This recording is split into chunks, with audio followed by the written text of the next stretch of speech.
Hello friends, आप सब कैसे हैं। आई होप कि आप सब अच्छे होंगे। आज मैं आप सबको बताऊंगी इजराइल और लेबनान में जो फाइट चल रही है उसके बारे में। तो इजराइल के प्रेसिडेंट का नाम है आइजक, आप सबको पता ही होगा। तो सबसे पहले स्वागत है आप सबको मेरे यूट्यूब चैनल जिसका नाम है IAS सक्सेस पाथ। तो चलिए फ्रेंड्स शुरू करते हैं। इजराइल के ऊपरी देश लेबनान में 17 सितंबर को 3000 पेजर ब्लास्ट हुआ था, जो कि इजराइल द्वारा करवाया गया था। लेबनान में हिजबुल्लाह नाम का आतंकवादी संगठन है जो कि इजराइल से तशन चलता रहता है। इस कारण लेबनान में पेजर ब्लास्ट करवाया गया। इस ब्लास्ट में 2800 लोग इतनी बुरी तरीके से जख्मी हुए हैं जिससे आप अगर देखेंगे तो आपकी रूह कांप जाएंगी। मौत आती तो सही था, पर जिंदगी भर दर्द सही नहीं है। 3000 से कुछ मारे भी गए हैं। पेजर आखिरकार है क्या, यह किसे कहते हैं? आप सबके दिमाग में भी ये बात आ रही होगी। कुछ लोगों को पता होगा और बहुत लोगों को नहीं भी। तो मैं आप सबको बता देती हूँ। यह एक छोटा इलेक्ट्रॉनिक उपकरण होता है जिसका उपयोग संदेश प्राप्त करने के लिए किया जाता है। पेजर का इस्तेमाल खासकर उस समय किया जाता था जब मोबाइल फोन आम नहीं थे। पेजर में कोई मोबाइल नेटवर्क की जरूरत नहीं होती है जिससे कि कोई इसके लोकेशन का पता कर पाए। इस कारण लेबनान में मोबाइल यूज न करके पेजर का यूज करते थे। सबको बता दूं कि मोबाइल भी यूज किया जाता था पहले लेबनान में, पर उसे बंद करके पेजर इस्तेमाल करना शुरू करना पड़ा। वो क्यों करना पड़ा वो मैं आप सबको कारण बताती हूँ। इजराइल ने नेटवर्क लोकेशन के माध्यम से लोकेशन का पता करके उनपे मिसाइल्स अटैक किए, और जब हिजबुल्लाह को ये बात पता चली कि उनके टॉप मिलिट्री कमांडेंट की मौत कैसे हुई, तो वह मोबाइल यूज करना बंद करवा दिए और पेजर यूज करने की सलाह दिए। मोबाइल का इस्तेमाल करना वहां पे बैंड हो गया। क्योंकि बैंड करना इसीलिए पड़ा क्योंकि इजराइल वाले जिस तरीके से मिसाइल अटैक कर रहे थे, इस कारण से वो वहां पे बंद करवा दिए। सोच रहे होंगे कि आखिरकार पेजर में ब्लास्ट कैसे हुआ। तो फ्रेंड्स, मैं आप सबको बता दूं कि लेबनान ने 3000 पेजर बनाने का जो ऑर्डर है वो ताइवान को दिया। ताइवान आप सब जानते होंगे कि वो कहाँ पे है। ताइवान को ऑर्डर दिया, लेकिन ताइवान की जो कंपनी है अपोलो गोल्ड ने यह लाइसेंस दे दिया हंगरी को। अब जब हंगरी से यह लेबनान पेजर को भेजा जा रहा था, उस वक्त इजराइल के कुछ खुफिया एजेंसी ने मोसाद के कहने पर, जिसका नाम यूनिट 8200 है, वह पेजर के अंदर विस्फोटक लगा दिया ताकि वो जब चाहे विस्फोट करवा सके। उन्होंने पेजर के बगल में 30 ग्राम का एक खतरनाक विस्फोटक जोड़ दिया, जो कि एक टशन से अंग को तहस नहस कर देने के लिए काफी होता है।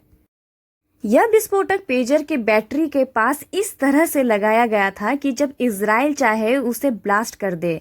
फ्रेंड्स, आप सबको बता दूं कि जो 30 ग्राम का विस्फोटक जो चीज लगाया गया था पेजर में, वो जस्ट पेजर में जो बैटरी लगी होती है उसके बगल में लगाकर फिट कर दिया गया था। 17 सितंबर के दिन लगभग शाम के 3:30 बजे नोटिफिकेशन आती है, एक मैसेज आता है पेजर के अंदर, और जो पेजर है उससे आवाज आने लगी। जैसे ही आवाज आने लगी, बहुत लोगों के कमर के पास थी पेजर, कोई पॉकेट के अंदर रखे थे, और कुछ लोग तो ऐसे भी थे कि अरे इसमें क्या आवाज आ रहा है, जरा देखूं तो, ये सोचकर निकाल के अपने चेहरे के पास लाए। और जैसे ही वो ऐसे करने लगे और पेजर जो है गर्म हो गया, गर्म होने के कारण वो ब्लास्ट कर गया।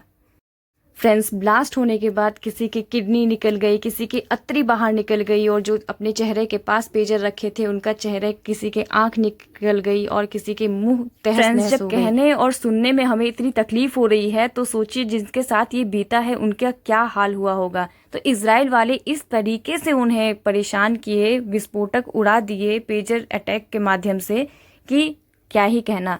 तो फ्रेंड्स, ये जो पेजर है वो ब्लास्ट होने के बाद अभी बहुत ऐसी क्रिटिकल कंडीशंस है, लोगों के अंदर दहशत एक फैल गया है कि हाँ कैसे हम यहाँ पे रहेंगे। बहुत लोग तो अभी AC चलाने से डरते हैं, टूथपेस्ट यूज करने से डरते हैं, किसी बाहर से कोई सामान लेके आएंगे दूसरे कंट्री से, वो सामान यूज करने से भी डर रहे हैं। इजराइल की टेक्नोलॉजी के बारे में तो सारे विश्व को पता है, और इस घटना से पूरे विश्व को हिला दिया है इजराइल ने। साइबर अटैक अगर कभी आप सुने तो आप ये याद रखिएगा कि यूनिट 7200 अंजाम देती है इजराइल के। हर घटना से लोगों को सीख मिलती है।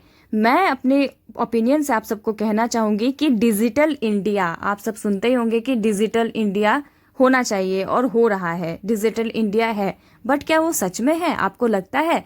अभी भी मोबाइल फ़ोन हो तो मेड इन चाइना, किसी चीज़ अगर हम ऑर्डर करें जैसे इलेक्ट्रॉनिक डिवाइस भी होता है तो हम मेड इन चाइना ज़्यादातर यहाँ पे इंडिया में यूज़ करते हैं, या दूसरे कंट्री के प्रोडक्ट यहाँ पे यूज़ करते हैं। मेड इन इंडिया बहुत कम ऐसी चीज़ें हैं जो हम यूज़ करते हैं। क्या पता अगर कल को दूसरे कंट्री वाले भी कुछ ऐसे अपने इलेक्ट्रॉनिक डिवाइस के अंदर कुछ ऐसी विस्फोटक सामान भेज कर और इंडिया वाले को भेज दे और यहाँ पे विस्फोटक करा दे, तो क्या भरोसा। इसीलिए मेड इन इंडिया का मतलब जो इंडिया में प्रोडक्ट बनी है वही हमें इस्तेमाल करना चाहिए। फ्रेंड्स, इजराइल वाले जिस तरीके से लेबनान में अटैक किए हैं और लेबनान में अभी जो 2800 लोग घायल हुए हैं, बाकी बहुत सारे मरे भी हैं और कुछ लोग बच गए हैं, जैसे कि अपनी जो पेजर मशीन है वो कहीं और दूर में रखे हुए थे डिवाइस, और इस कारण जब वहाँ पे वाइब्रेशन हुई उस समय विस्फोटक हो गया पर उस इंसान को कुछ नहीं हुआ। बट 2800 लोग जो है अभी उसकी ज़िंदगी बर्बाद हो चुकी है, ज़िंदगी भर अब वो बोझ बन गए हैं किसी और पर। कोई एक इंसान उसके देख रेख के लिए हमेशा उपस्थित रहना होगा। फ्रेंड्स, ऐसी दर्दनाक दृश्य वहाँ पे हो रही होगी, देखने को मिल रही होगी, जो कि हम बस महसूस कर सकते हैं। तो फ्रेंड्स, ये वीडियो यहीं तक रही। आई होप कि आप सबको वीडियो पसंद आई होगी। अगर पसंद आई होगी तो चैनल को लाइक, कमेंट और सब्सक्राइब जरूर कीजिएगा। तब तक के लिए bye bye, take care and जय हिंद।